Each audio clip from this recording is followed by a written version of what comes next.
Do it yourself, they said. You'll save money, they said. Welcome to Dirt, Sweat, and Gears, your cornucopia of car crappiness. We're here with the Prelude, and I'm going to start this off by saying I don't really want to work on the Prelude. I want to work on the Jeep because I need to work on the Jeep. I really need to get my Jeep back on the road. The TransferCase is has some problems, and we need to rebuild it. But I do not want to take the Jeep off the road, even though it is currently already off the road, without having the Prelude fixed, because that means I am down to only the Miata, which we already know is broken because I've got some issues with the wheel bearing and we're doing some other work to it. So we need to really unlock the ability to work on the Jeep so that we can get everything fixed up and back in order. So what's wrong with the Prelude? Well, first, the Prelude is leaking oil. It's actually leaking oil kind of badly, to the point where it's actually hitting the headers and burning off, and you can smell it and kind of see it. So the good news about that is that there's only one place where it could be leaking to, and that is the headers if it's burning off on the headers. So that makes it kind of easy-ish to know where to look. Secondly, we're leaking coolant, and I have no idea where. So we need to get under the car. We need to investigate where this thing is leaking and do some discovery before we can even work on it. I don't want to do it. I kind of really want to just take the whole engine out because it is actually due for a timing belt, and I don't want to do that either. We're not going to do that, but I don't want to do it. So let's quit wasting time, get into the car, and look at what we've got in front of us. So before we go into the car, let's see if anything jumps out at us up here. First off, we got some power steering leaks coming out of the reservoir there. It's not critical, but I definitely want it to get around to it. I don't know if I'm going to fix it in this video, but I'm definitely going to fix that. I probably won't fix that in this video just because it's not mission critical. The coolant really is a big deal, though. I have a pressure checker coming in the mail very soon. We'll be able to do a pressure check on the radiator system and find exactly where that leak is coming from. But here we've got an oil leak on the cylinder position sensor, which sucks because how many of these O-rings am I going to go through? Just unbelievable. Probably the same story with the distributor. Doesn't look as bad.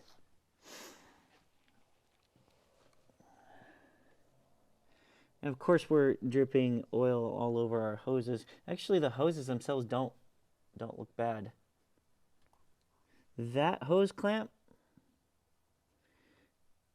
looks like it could be moved down just a little bit. The problem with the coolant leak on this car is that there's like 4,000 coolant hoses. So it makes it really hard to find. Let's see. Everything up here is kind of a mess. That's a mess down there on the transmission. There's a mess of oil down there, which is probably from the cylinder position sensor. And it looks like a rat may have gotten up in here. Alright, let's get underneath the car. There's a water pump right there. Which, if it's the water pump, oh my. It probably is the water pump. That's not good. This is a bigger project than I have time for. Because I really wanted to take the engine out to do the timing belt this time. Just because there's a whole bunch of other things to fix and reseal. This is not good. This is not good. So I'm dripping oil on the CV boot. That is probably looks like it could be coming from the valve cover gasket. So I'm really not liking this coolant drip. So we've got oil dripping off of the filter that is most likely the filter itself. Could also be the filter housing, but it to me looks like it's just the filter. Do we have any coolant coming out of this weird line back here? Maybe. No, doesn't look like it. That weird line, it's really hard to follow. And this is why I want to take the engine out, because things like that. There's also a line over here, I believe. Oh God, I just got a bunch of grease in my hair. Moving to the other side of the coolant on the ground and oil, there is a bloated line, which is very unfortunate. This line is very hard to get to. So really, this is going to be a project. So I have to replace that line, probably the other line, just for good measure. There's a hose down here, that little short fat one, that's really hard to get to. Like, I really, really, really, really should just take the engine out. Because if I care about this car, and I do, that is going to be the best way to fix everything wrong with it. I've also got a leak, power steering leak back there. Okay, so we've definitely got a couple or few coolant lines that need to be replaced in very difficult positions. We have very possibly a water pump, which is going to mean a timing belt. We've got a few oil leaks. The oil leaks look pretty straightforward.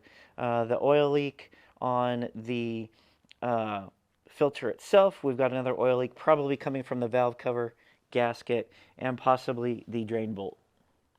We've got a couple of power steering fluid leaks.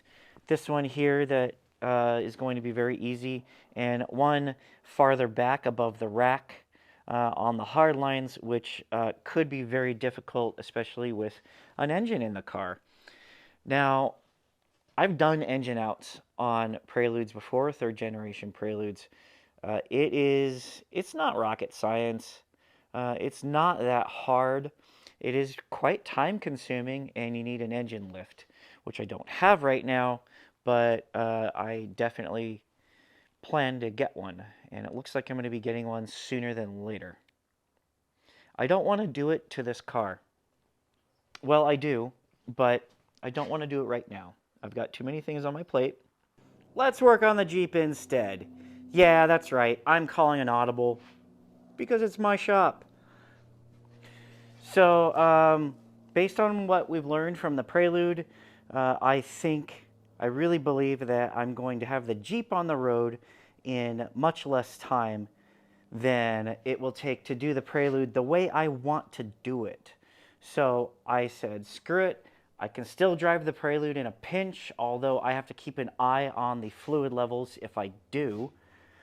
But I can't really drive the Jeep, even in a pinch. I can't really do a whole lot more than maneuver it around in the driveway.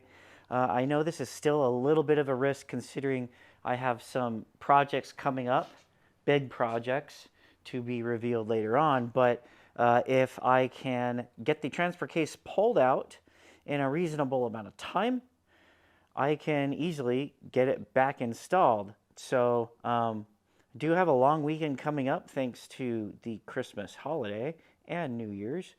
So this is a good time to tackle this project. If you've been following my Jeep videos, you'll know that I've already pulled the rear axle. So pulling that is going to be no mystery. I know exactly what to expect. I have not pulled the front before, and I have also not disconnected the transfer case. So I guess I can just get right back to work and check in with you there. So we're pretty much back where we were with our last Jeep video. I got the rear drive shaft out, and the transfer case is still very much in there. I may have to shorten this drive shaft just a little bit because I had the same problem I had last time. Now, word of advice. If you're trying to pull it out phrasing, and it's not coming because the shaft is just too hard. Hey, phrasing! Try jacking your trans. So we're just done with phrasing, right? That's not a thing anymore? So the transfer case is almost ready to come off, and well, I wasn't really planning on doing any work today. My wrenches showed up, and before we get underneath the car again, I have to show you this. In order to do this job, I needed 2 wrenches. So obviously, I went out and bought 67 wrenches. Honestly, this is something I really needed for a long time now. This is an entire set of ratcheting wrenches. I still have my regular standard wrenches, both in SAE and metric sizes. They have their place because if you're doing any kind of work where you're putting extreme amounts of torque on to remove a nut or something like that, you definitely want one of these because you don't want to damage your mechanical, more expensive wrenches. I was able to get a Christmas sale from Lowe's to buy these wrenches. So I'm really excited to have a complete set of something I've needed for a very long time. This has both regular flippy ovary type of wrench. Also I have the switchy kind of wrench. And then we have the swivel flexi head wrench, and then the stubbies over here. And the transfer case is out. You really want to do this with either a jack like I have or a table because you don't want this thing falling on you. You can do it.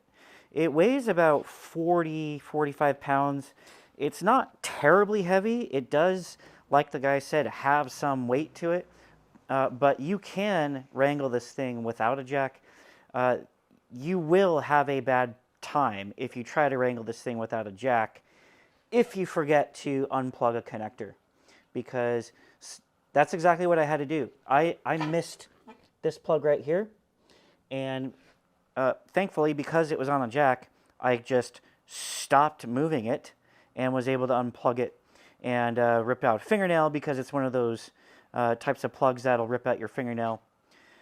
And I was able to bring it down nice and gently.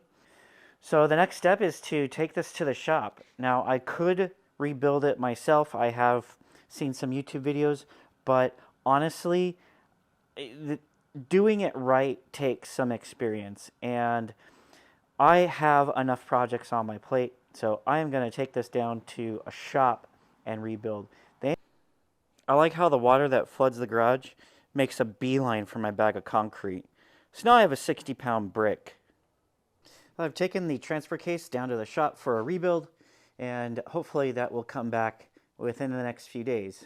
In the meantime, we're going to replace that god-awful four-wheel drive shifting contraption with this nice cable. So obviously I can't complete the installation, but I can get the brackets put in and really just get it ready for when I do get the transfer case.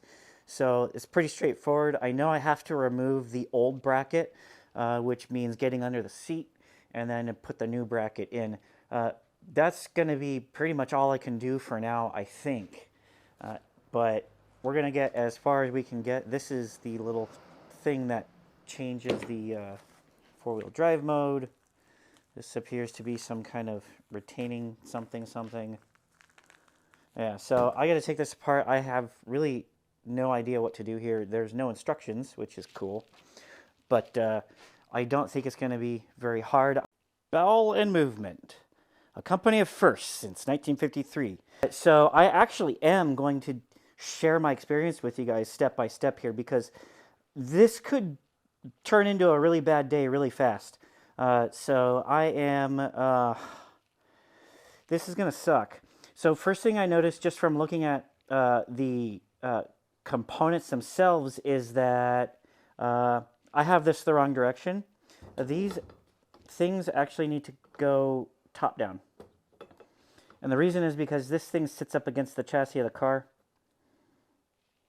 So I need to flip all 4 of these around. And then once I get them on, I have to somehow get this held up from underneath. I have to fight gravity, get this held up from underneath while I thread the bolts in from the top. That's going to suck, but I think that's the only way I'm going to make this happen. So let's talk about this thing for a second. This bracket came with these washer things with these bolts and washers on the other side. These bolts and washers are supposed to feed in through the top of inside the cab. And then we have these things. I guess it's called an expansion nut. That's supposed to feed in through the bracket and meet the bolt on the other side.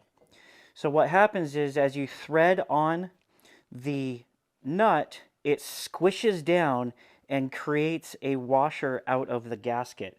That doesn't give me a whole lot of confidence, because that means the entire weight and tension of the cable as you're pulling it rests on a piece of rubber that over time will rip apart and fall out. So this is a terrible design, so I decided to do a little bit cleaner setup. So again, this is going to feed in through the top, and underneath I've got a rubber washer that's going to go on the back side of this bracket, and then on the other side, as the bolt comes through, we've got a washer and a nut. The reason why I like this setup better is because the weight of the bracket, the tension of the cable as you're pulling it, is going to ultimately rest on metal, a nut that is secured by a washer behind it so it won't pull out, and it will have a piece of rubber sandwiched between it to seal up the cab. I like this setup much better because I just am going to feel a whole lot more secure. I feel like this is going to last a whole lot longer than to have this thing where if you have this piece of rubber that decides it doesn't want to be a part of the party anymore, the bracket will just fall out.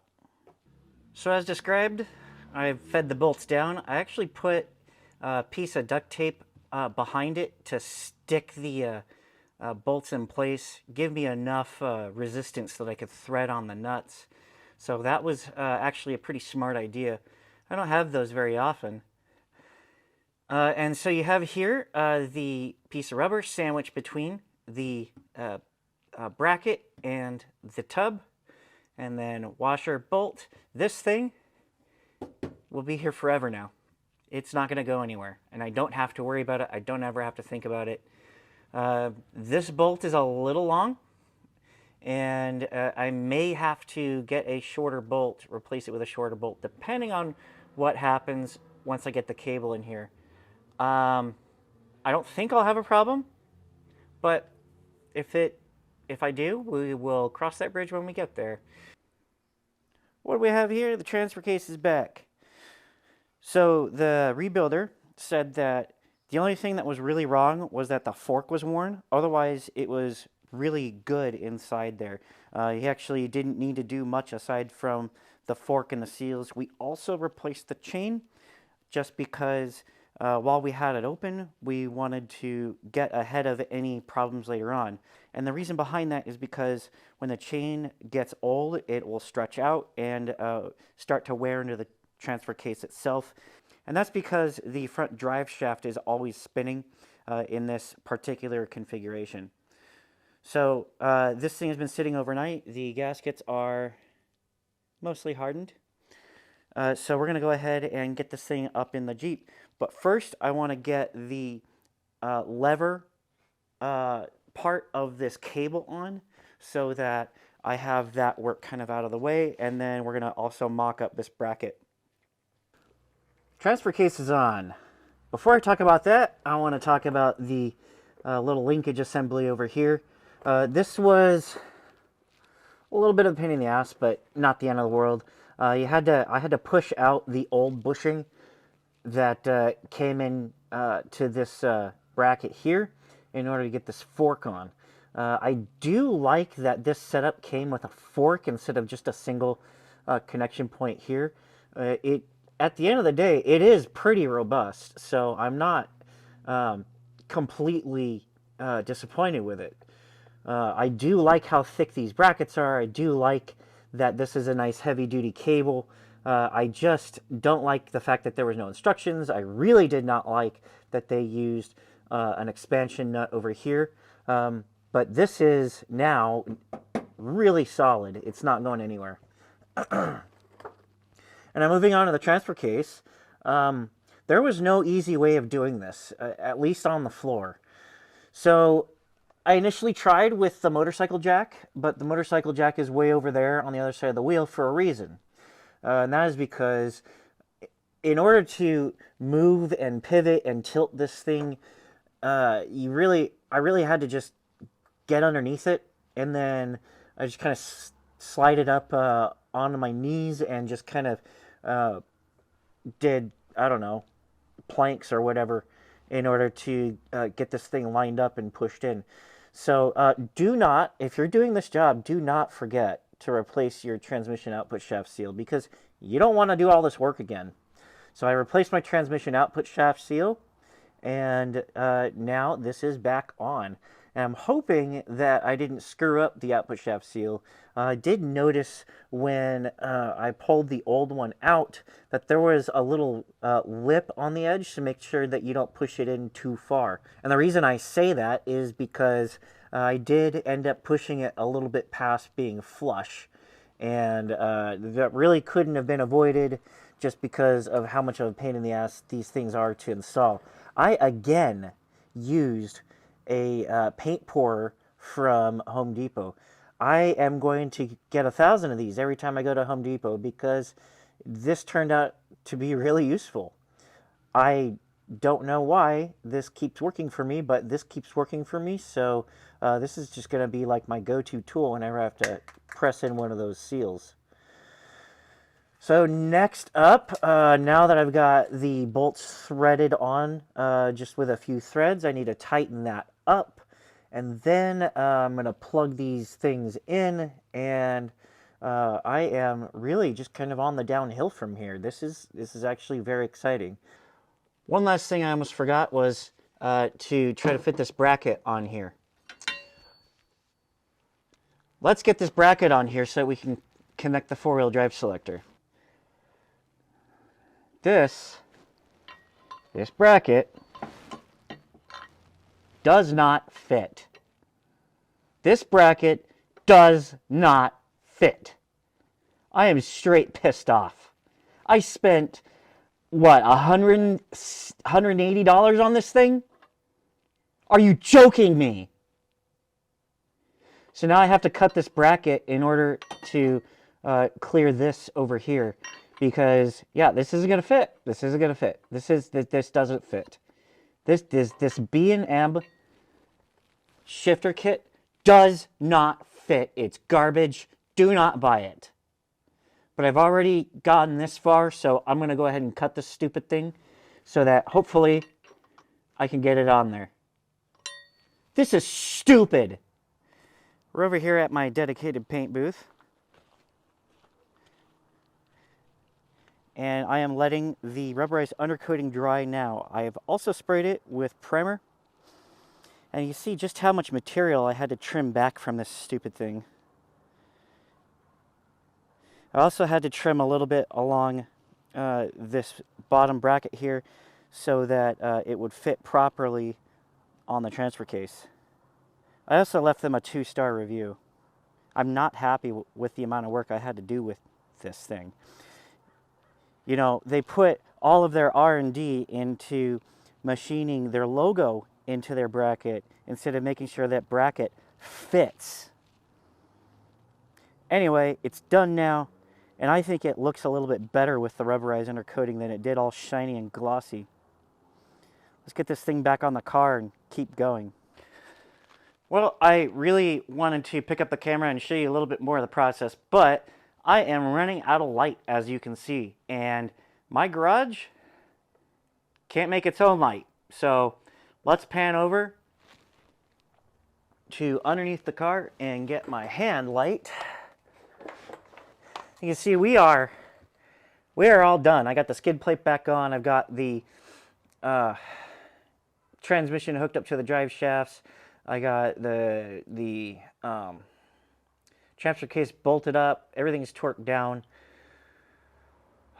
God, I hope. The cable, the four-wheel drive selector is done and installed and working. We're ready for a test drive. I'm a little bit scared, but I kind of need this Jeep tomorrow, so we're going to take it on a test drive. Let's take a look inside the cab, make sure our four-wheel drive selector works. Okay, well, it turns out this is too high. And too high is a little too high. I'm going to have to readjust this cable. In the meantime, I really don't see myself needing 4 low, so right now, I can still go into 2 high, 4 high, and actually neutral. I can actually go all the way up to 4 low if I wanted to. It's just a little bit weird. I do need to readjust this. I just don't need to do it right freaking now. We can go for a test drive. All right, so my dash mount wants to go in the trash, so we're handheld just for a second. I'm gonna turn this off just after a brief little, while we go down this road here. So far, I'm not hearing any noises, but even before I did this job, it was, you know, coming off and on. It would go away, come back, go away, come back. So I'm gonna keep driving this around for a few blocks, and then I'll check in with you again. Yeah, it's still here.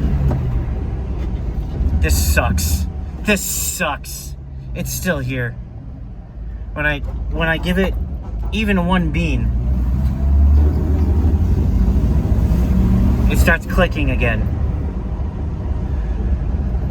Well, here we are back in the garage with an expensive failure. The transfer case rebuild did not fix the noise I was having, which means it was most likely the front drive shaft. Since the rear drive shaft is pretty much brand new, I mean, it's only 3 or 4 years old. We have the original front drive shaft on here. I'm thinking it's likely that while I did check the U-joints, there was no play. However, the noise could very well be coming from the CV ball joint that's in the middle of the double cardan, which really sucks because not only is this project going to infuriate me, not only is replacing the U-joints and that ball joint in the double cardan just going to make my life hell. I already know it, but I spent a lot of money having this transfer case rebuild, and I really didn't need it. Well, the fork was worn, and I did benefit from a new chain while it was open. At the end of the day, I really didn't need to do that work. It could have been pushed off for another couple of years, most likely. But it's done, and, you know, having the new fork and having the transfer case rebuilt just means that there's less I'm going to have to do to this thing later on. So there is that benefit, but right now we need to get this front drive shaft off, take it for another test drive. I am also going to take this opportunity to adjust that four-wheel drive selector cable. Hopefully, I'll be able to adjust it to its correct position. I have adjusted the four-wheel drive selector cable. I was able to get where I needed with just by adjusting these little forks out. And I think it's good to go now. On the drive shaft, I went ahead and marked the position with rubberized undercoatings. That was the only thing that would stick. Paint wasn't really sticking. It's the rear drive shaft.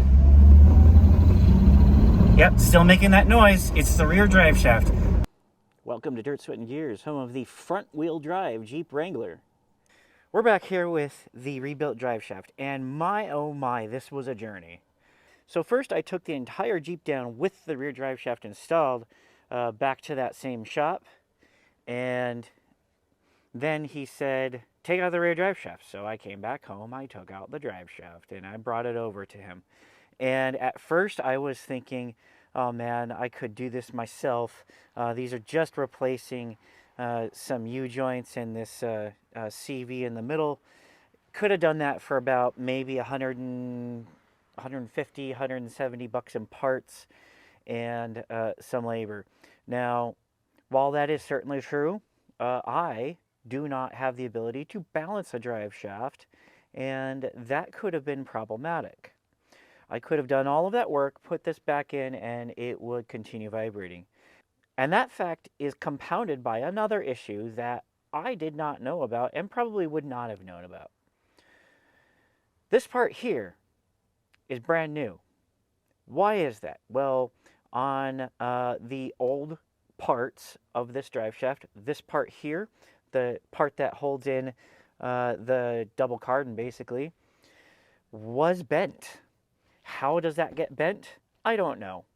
The rebuilder attributes it to cheap Chinese manufacturing parts, and it certainly had cheap Chinese crap for U-joints in there, so I believe it. But we have replaced it all with brand new spicer, everything, and rebalanced the shaft, and this thing should be ready to go in. And now, what really bums me out is paying for that to be done costs me more than buying a drive shaft. Now, that's not to say that buying a drive shaft would have fixed this problem in the long term, because it probably wouldn't, because buying a drive shaft probably would have come with more cheap Chinese crap. But that said, now we have really good hardware in here. This is going to last forever, and because this Jeep has a salvage title, I am never going to sell it because it is worthless to begin with, just like everything else I own. So it's going to be in my life forever, which means I don't really have many regrets. I have some regrets, but not many.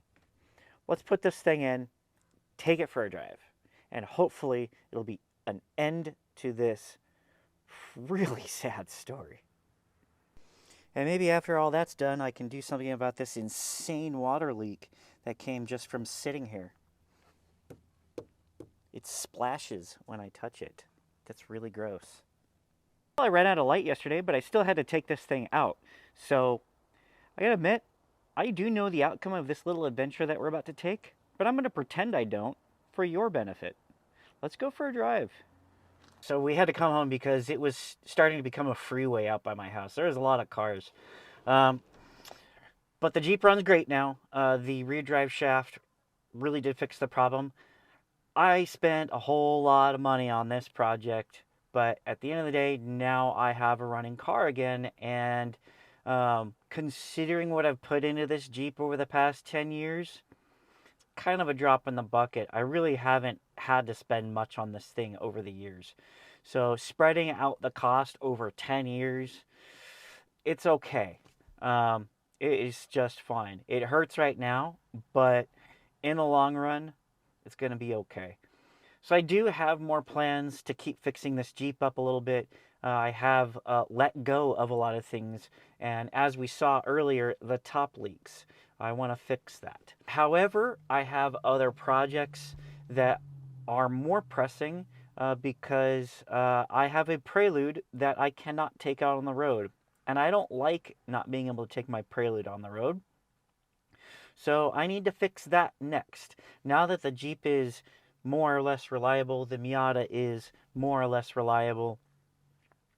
I mean, they're both broken and fixed at the same time. I have Schrodinger's garage. That's gonna wrap up this video. If you like watching me waste money on Jeeps, like, share, subscribe, comment. If you don't like what you see, leave a comment anyway. Maybe you knew it was the drive shaft all along. I wish someone had told me that. Thanks again, and I'll see you next time.